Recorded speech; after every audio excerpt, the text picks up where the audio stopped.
So I'm so excited to have a guest on the podcast today, Dr. Melissa McCreery. She's a psychologist, an emotional eating expert, and host of Too Much on Her Plate podcast. And today we're really going to be diving into eating and overeating and why that happens, and sort of digging into some self-compassion and how to break these cycles that we feel stuck in.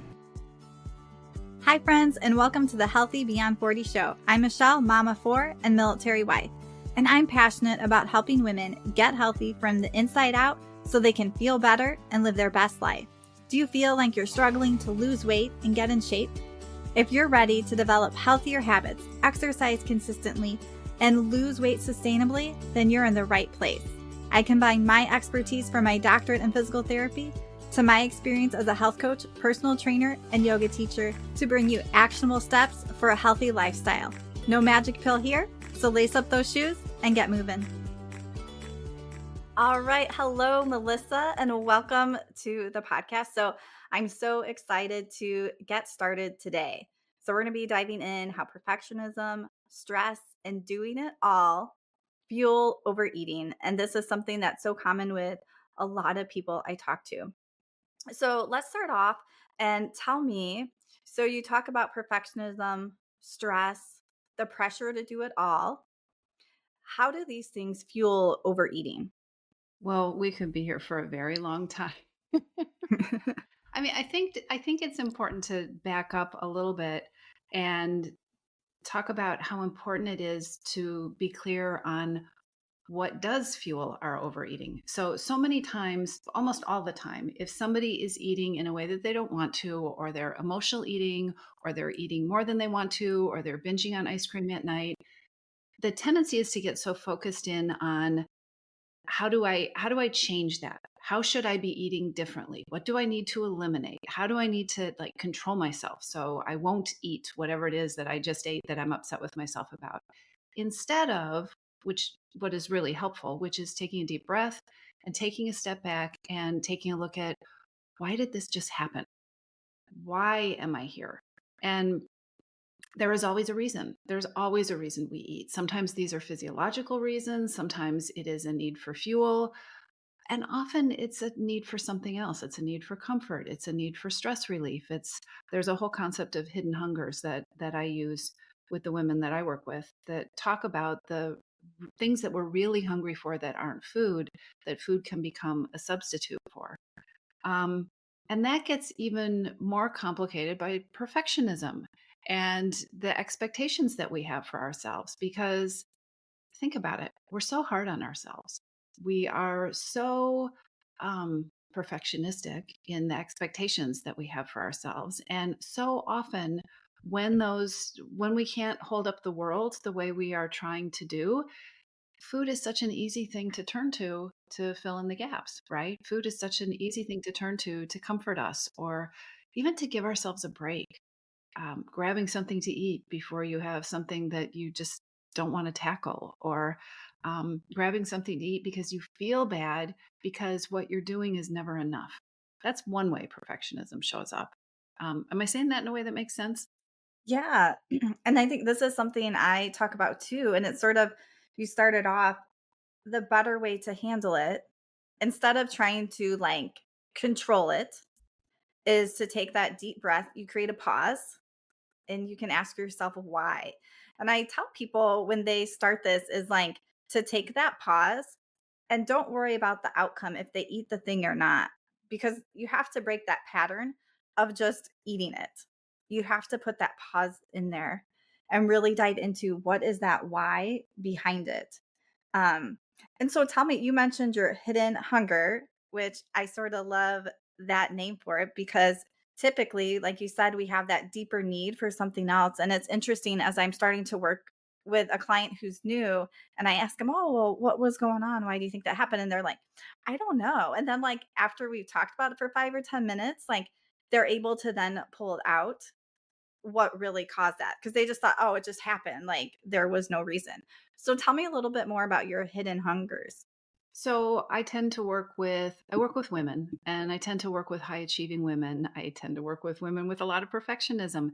And what I have discovered over the I've been doing this for over 30 years now. Um, what I've discovered is that there are certain hungers that we get really good at ignoring or overlooking or telling ourselves that we really aren't entitled to have, that we end up using food to as a band-aid for. And there are five of them that I see all the time in women. And I'll tell you right now, I will tell you what they are. But as you're listening to this, do not let this overwhelm you, because these hungers, they feed on each other and they travel together and they make each other worse. And so what tends to happen as I'm helping people, trying to help people be unoverwhelmed with their overeating and their emotional eating, is the first reaction is, oh my gosh, I have all of these. Now I'm a real, now I've got this huge knot to untangle. That is not the case.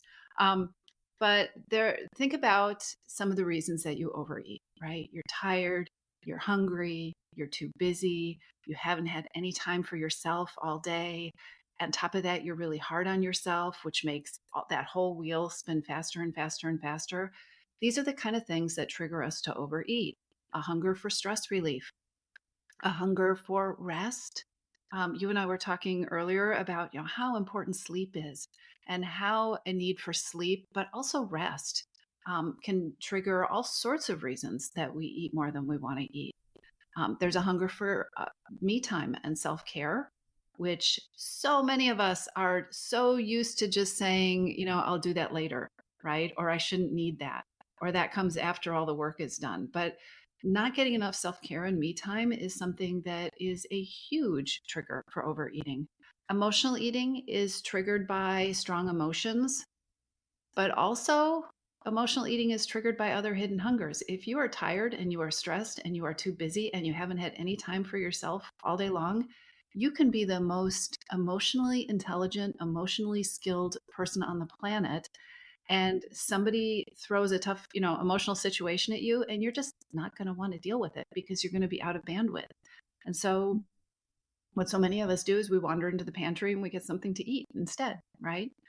Um, and I think the biggest hidden hunger that, not the biggest, one of the most important hidden hungers that women overlook all the time and that gets misunderstood is a hidden hunger for self compassion. We are so hard on ourselves. We are so all or nothing. We are so perfectionistic, right? I said I wasn't going to eat this and I did. And now I blew it and it's all ruined. And so I might as well eat all the other things because I'm going to have to start over on Monday. Um, Not getting enough kindness from ourselves fuels so much overeating, and so much overeating after we have initially eaten more than we wanted to eat. Yeah, I think that's so huge.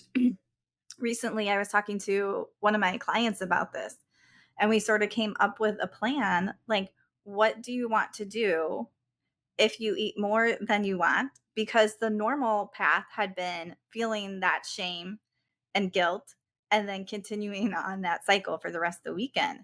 And she's like, well, I just want to move on from it.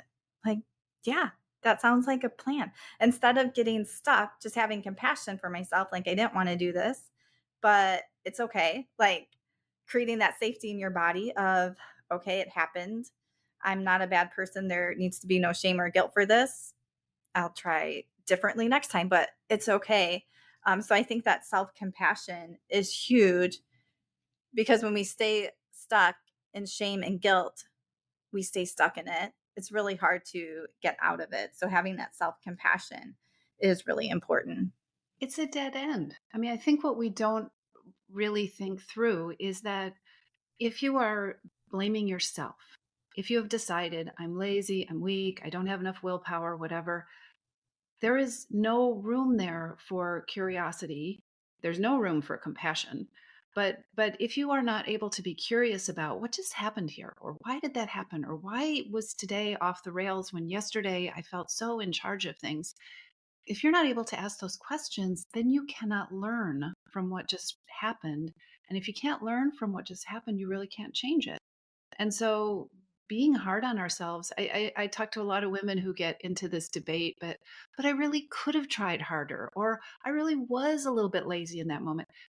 A, I don't really believe it. And B, it doesn't really matter. The longer you stay in this cycle of just beating yourself up, the longer you're going to stay in the cycle. And food is a part of it. Yeah. And I even tell people, so I'm at a healthy weight, good. And every once in a while, I'll eat more than what I really need, but I don't feel guilty or bad about it. I really don't like the way it feels. So I don't want to do it again, but I'm able to let that go and move on and not get stuck in that shame. And so you mentioned curiosity. So, what are some ways that people can have more self compassion? So, I imagine one of those is curiosity. Anything else? Well, I would start, I think, with the belief that there is a reason I'm eating. Okay. You got to start there. There's something going on because that's where you can start getting curious. There's a reason I'm eating. Okay. There's a reason this happened. You have to pause, like we've already talked about. These steps sound so simple, but if you haven't been doing them, they are really difficult. So don't get down on yourself if you don't do them, but you have to pause. You have to start practicing pausing and asking. The three questions I like to ask are: what do I know about what I'm feeling? What do I know about what I'm needing? And what do I know about what I'm wanting? Not what am I feeling? What am I feeling? I don't know. That's what happens, right? What do I need? I don't know what I need, or I can't have what I need, or we are so smart at talking ourselves out of what would be helpful. What do you know about what you're feeling? You know, I have a stomach ache. I feel grumpy. Okay, great. What do you know about what you need? What do you know about what you want? Don't get stuck in all the stuff that brains like to get stuck in, which is what we don't know. I think an easy way to start building self compassion, quite honestly, is I created a quiz. It's called the Hidden Hungers Quiz. It lives on my website, it's absolutely free. And the reason I created it was because all this stuff gets so overwhelming. What you can do is you can take the quiz. It's 30 some multiple choice questions. They're not even multiple choice, they're yes and no questions. And it will give you, it isn't going to spit out this thing that says, oh my gosh, you've got all the hidden hungers. Most of us have some of all the hidden hungers. It's going to give you, this is your primary hidden hunger. And this is important because if you know the primary hidden hunger, you can start making tiny, tiny changes there that are going to affect all your other hidden hungers. So you take the quiz, you get your primary hidden hunger, and you're going to get some easy resources that are based on that result. Like these are little steps that you can take.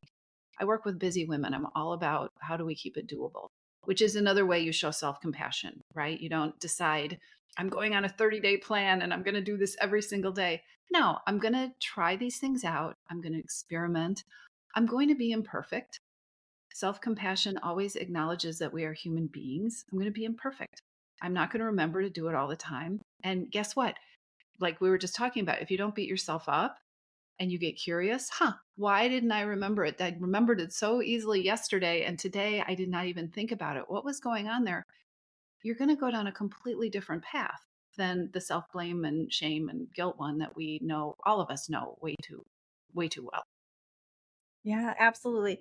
And I love how you frame those questions. What do I already know about how I feel, what I need, what I'm wanting? Because the way we ask ourselves questions is so important. And just like you were saying, so often we know more about ourselves than we think we know.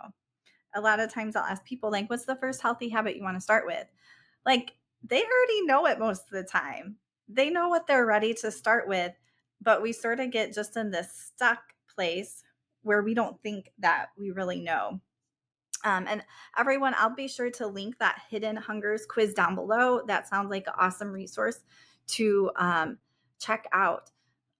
So once someone knows their primary hidden hunger, you said in the resource, it sort of gives them some tips to start with. Can you just maybe give us an example of one hidden hunger and just a few things that would be helpful to do with that one? Yeah. Let's see. Well, let's talk about the hidden hunger for compassion because that's a tricky one. Because if we talk about, oh, I have a hunger for rest or I have a hidden hunger for stress relief, we can kind of start to figure out what that is.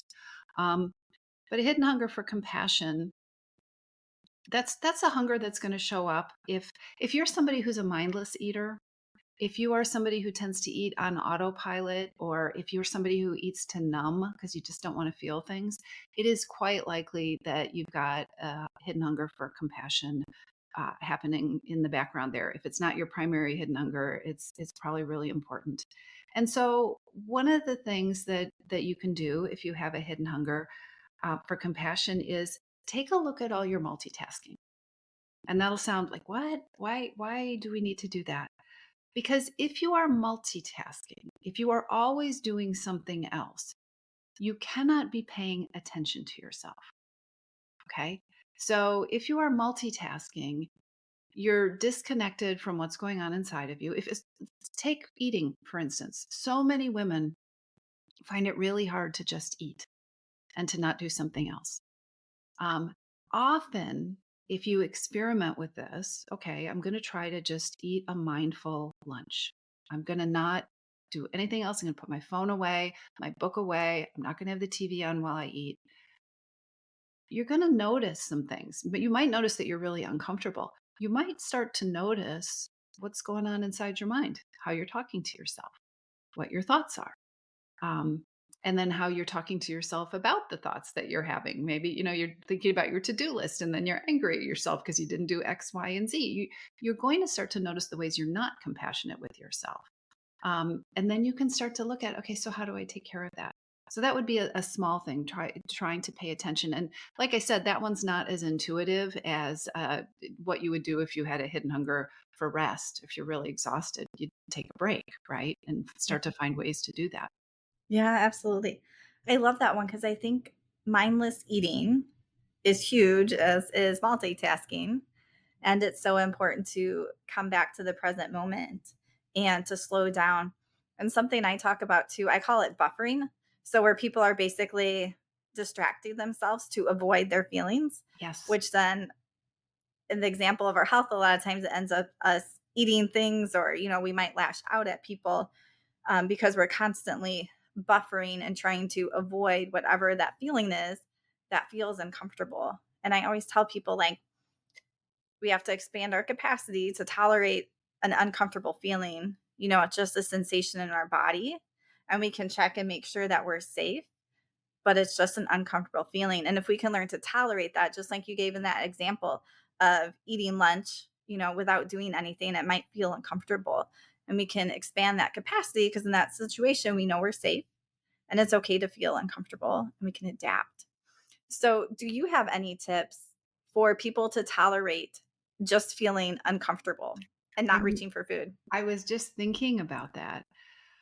I think it is a lot easier to do something for me personally if I know why I'm doing it, if there's a meaningful reason behind it. And honestly, every single person who is listening, think about it. You do hard things all the time. You do uncomfortable things all the time. And you may not do them every single day and you may not choose to do them, but probably the ones that you do that you can think about, you did them, you know why you did them, right? You did them for a reason. And maybe you turn that into shorthand and you say, I had to do it.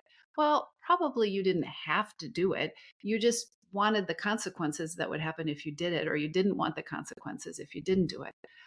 So that's the first thing, being really clear that this isn't, I have to have, I think that when people come into my group program and they want to experiment with mindful eating, the first response is, well, Melissa said to do this. I have to do this. Like, no, you don't have to do this. Let's talk about why it might be helpful to do it. Let's experiment to see what happens when you do it. It might be helpful because you might figure out more about the reason that you're eating. And guess what? When you are able to cure the reason, you don't have the food doesn't have the power anymore. I mean, that's what happens when you start to do this stuff. When you take care of your hidden hungers, the cravings go away. You're not fighting the cravings.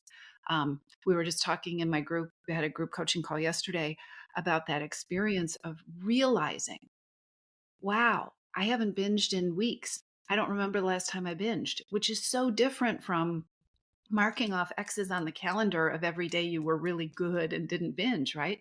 So part of it is knowing that there's a point to it. Discomfort is hard. I think I work a lot with rewards. Self-compassion is a part of it. Self-compassion is when instead of yelling at yourself to do this hard thing and beating yourself up when you don't do it, being really clear at the beginning that I'm asking myself to do something hard, right?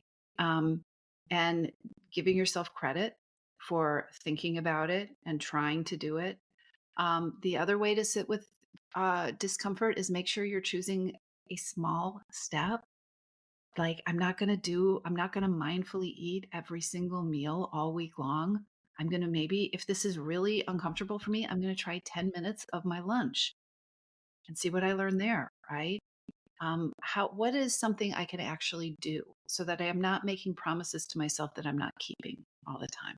Absolutely, because when we do what we say we're gonna do, we build up that trust, and I'm all about starting with small steps, Yeah. especially when something feels uncomfortable. You need to increase that tolerance gradually, so you're increasing that window of tolerance for yourself.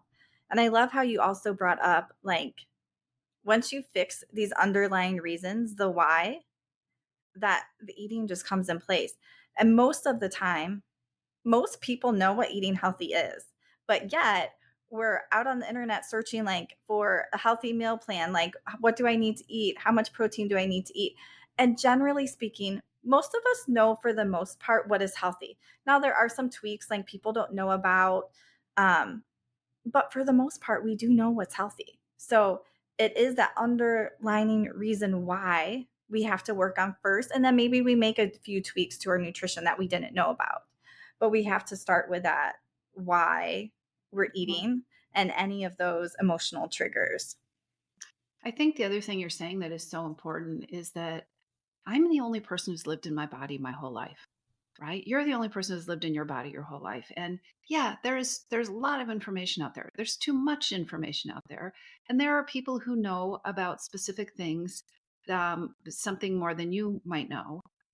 But when it comes to our own bodies, if we don't run all that information through the filter of our own inner wisdom, we're going to be taking in a lot of garbage, honestly, a lot of Mhm. stuff that isn't a good fit for us, or a lot of stuff that we know we really, honestly, how many things have you started that you knew from the very beginning weren't a fit for you, that they weren't going to work, right? And it's really too bad because diet culture and the wellness industry has really done a number on women's ability to trust themselves. We just get handed all this stuff all the time, being told you should do this and you should do this and this worked for me, it should work for you, and that's not how our bodies work. Yeah, absolutely. I think it's so important to filter information, Mhm. even as you're listening to this podcast. Like, what do you need and what do you need now? You can always write ideas down on like a brain dump list you can come back to later, but you have to find some place to start with. And I also find a lot of people might find a tool or something, whether that's more for like emotions or eating, and they hear it and then they don't really use it, or they do it one time and then they don't use it. So you have to find those couple tools that you can use, and you need to be consistent with them. Like, there's many different ways to work with your emotions, but you need to find that way for you and stay consistent with it so that you have that tool instead of being like, well, I don't know what to do with this feeling or this emotion. Yeah, I work with so many women who've got these giant collections of tools, right? These giant, like they could write books about stuff to do. And so what we do in my program is we set up experiments, and you decide, I'm going to experiment with this for 2 weeks, or I'm going to experiment with this for a week, and then I'm going to reevaluate. And part of what that does is it gives you permission to be imperfect. It gives you permission. The experiments, you learn from the results, right? You learn from the data that you collect.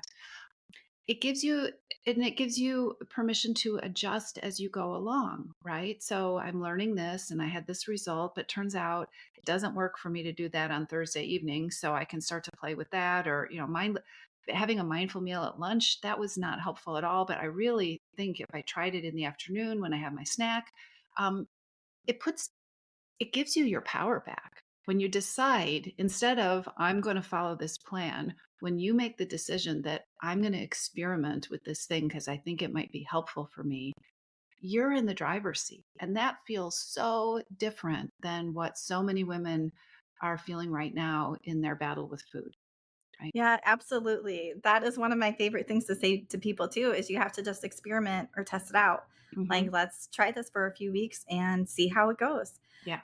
And it's okay if it doesn't work out, and great if it does. but we have to figure out what's going to work for us, that season of life that we are in right now. Yeah. Um, so, Melissa, is there anything else that you want to share or you think that would be helpful for this topic? We've gone all over the place. Let me think. I think the takeaways are it's not you. It is not you. If your plan hasn't worked, the plan isn't the right plan for you, and it is not connecting with the reason that food is feeling so powerful in your life right now. That's the first thing. And the second thing is your relationship with food is not something you have to manage or be in control of for the rest of your life. You can actually create a way of eating, a way of being with food that you enjoy, that takes you to your goal, and that isn't something that you think, how long am I going to have to do this? Because spoiler alert, you're going to have to do it for the rest of your life. So um, this does not have to be a lifelong battle for control. And so many women are walking around feeling that way. Yeah, and I think it's so hard, like, when you're in something to see the end. Like, I tell people, for example, I used to eat ice cream every day. Like, I don't do that anymore. And I couldn't imagine at the time I was eating ice cream every day, like, not eating ice cream every day. Sometimes it's just hard to see that way out, but then I don't even know the last time I ate ice cream now, and I'm not, like, doing it from a sense of restriction.